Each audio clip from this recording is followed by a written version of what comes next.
से आप लोग काम कर रहे हैं, आपका मैं हृदय की गहराइयों से आभार प्रकट करता हूं।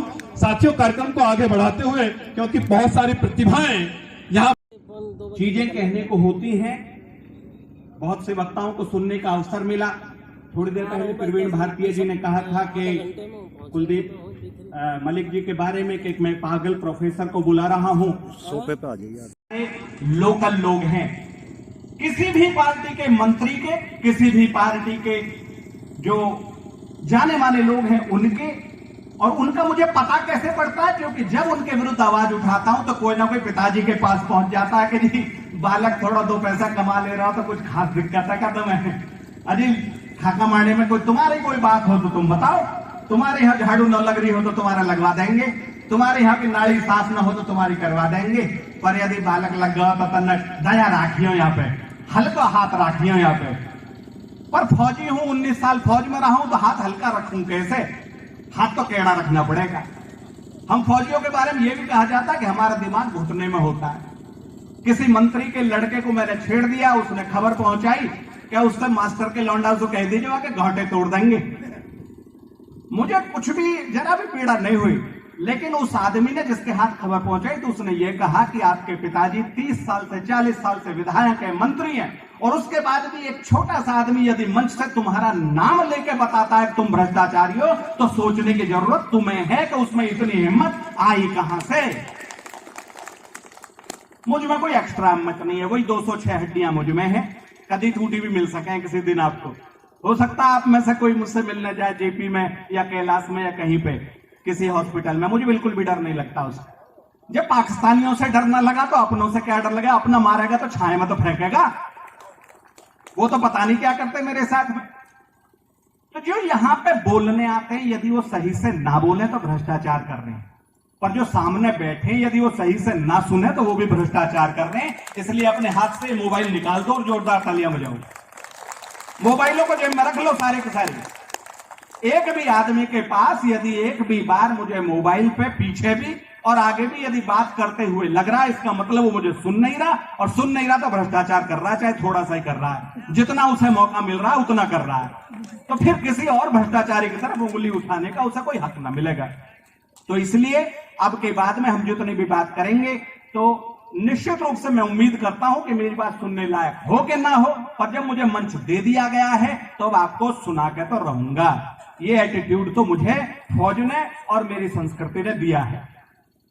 प्रवीण भारतीय के चेहरे पे अजब सी चमक दिखाई देती है। मेरी 70 साल की माँ है, अनेकों बार वो उस पीढ़ी की माँ है जिनके पास में बच्चे जाते हैं ना तो आ जा बेटा तो पुचकार दूं। अब नई वाली महिला को तो पता ही नहीं क्या पुचकार दूं। पिछली वाली बुढ़ियाओं के पास आप जाओ, जब उनके पैर छूते थे तो वो कहती थी बूढ़ सुहागन सेल सपूती भैया बाप जीवते रहे, कमानी आ रहा बना रहे, खाने नहाने को दे भगवान। इतना आशीर्वाद उनके पास देने के लिए था। आज जब किसी नई महिला के पास आप पैर छूने जाओ तो कहते बाबा बस गले लग जाए करो, है ही ना उस पर आशीर्वाद देने को। यदि ये शक्ति आप प्राप्त नहीं कर पाएंगे तो दूसरे को देंगे क्या?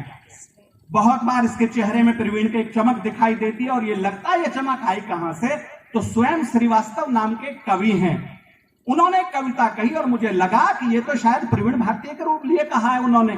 तो मुझे लगा कि इस मंच से मैं उन चीजों को आपके सामने दोहराऊं। पत्थर की चमक है न नगीने की चमक है, चेहरे पे सीना तान के जीने की चमक है। पत्थर पे चमक है न नगीने की चमक है, चेहरे पे सीना तान के जीने की चमक है। पुरखों से हमें विरासत में कुछ ज्यादा न मिला था, जो दिख रहा है वो खून पसीने की चमक है, जो दिख रहा है वो खून पसीने की चमक है। बहुत सारे लोग कहते हैं भाई 11 साल में प्रवीण तेरे मारे तो सीओ अरुणवीर सिंह भी खड़ा हो जावे, लोकेश भी खड़ा हो जावे, जहां भी तुम जाते हो कलेक्टर भी खड़ा हो जाता तेरे लिए, तेरी तो बड़ी धमक है भाई।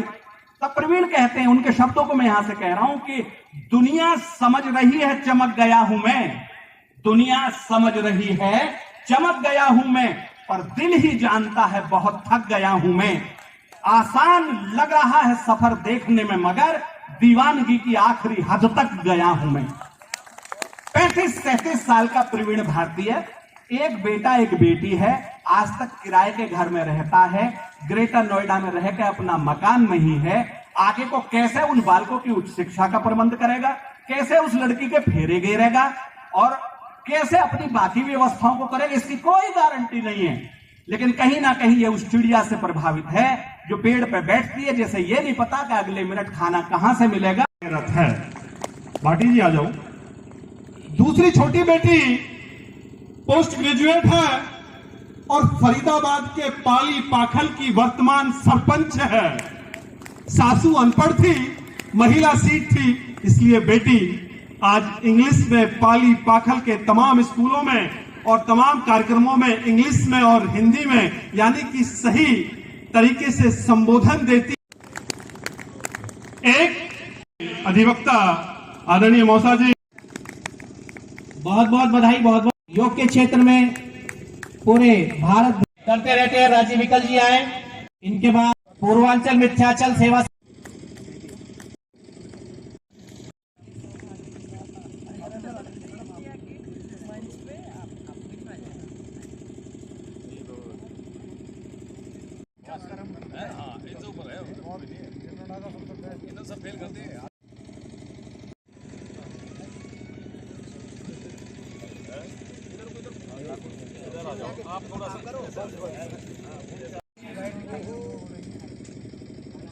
उन्होंने अपनी वहां कार्य लाल बहार जी को मैं आमंत्रित करता हूं, हम लोगों को संबोधित करें। भाई लाल बहार जी।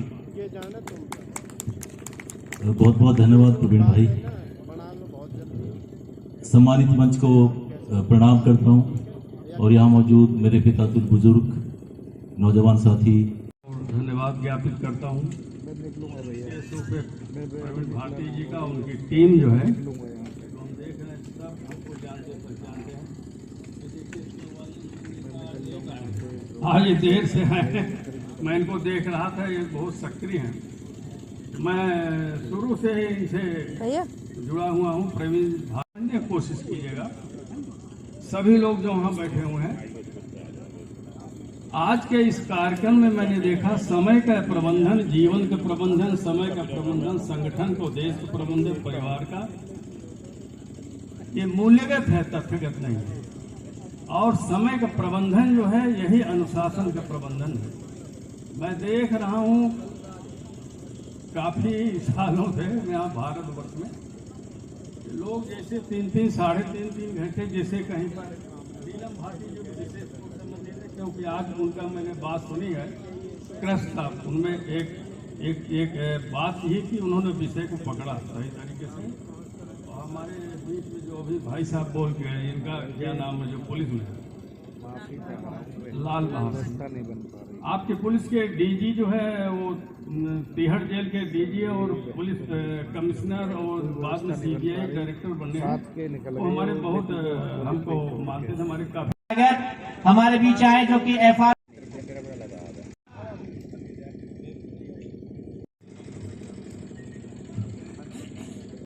काफी टॉपर्स इन्होंने दिए हैं। बताना चाहता हूं कि ग्रेड के साथ उसको कराया। बहुत बहुत धन्यवाद नागेंद्र जी। आदरणीय सदन, करप्शन फ्री इंडिया के इस 11वें स्थापना दिवस पर आप सभी को हार्दिक शुभकामनाएं। और इस कार्यक्रम में आमंत्रित करने के लिए करप्शन फ्री इंडिया और प्रवीण भाई का बहुत बहुत धन्यवाद। एक्चुअली था क्या, जब मैं कार्यक्रम की रूपरेखा सोच रही थी मन में, तो मुझे लगा कि ये कार्यक्रम भी आम कार्यक्रम होगा जैसा जनरली हम देखते हैं। बट मुझे यहाँ आकर के वास्तव में ये महसूस हुआ कि जितनी प्रतिभाएं इस समाज की इस मंच के माध्यम से सम्मानित की जा रही हैं, वो वास्तव में बधाई के पात्र हैं। क्योंकि यहाँ न सिर्फ किसी एक विशेष क्षेत्र की प्रतिभाओं को सम्मान दिया जा रहा है, चाहे वो शिक्षा का क्षेत्र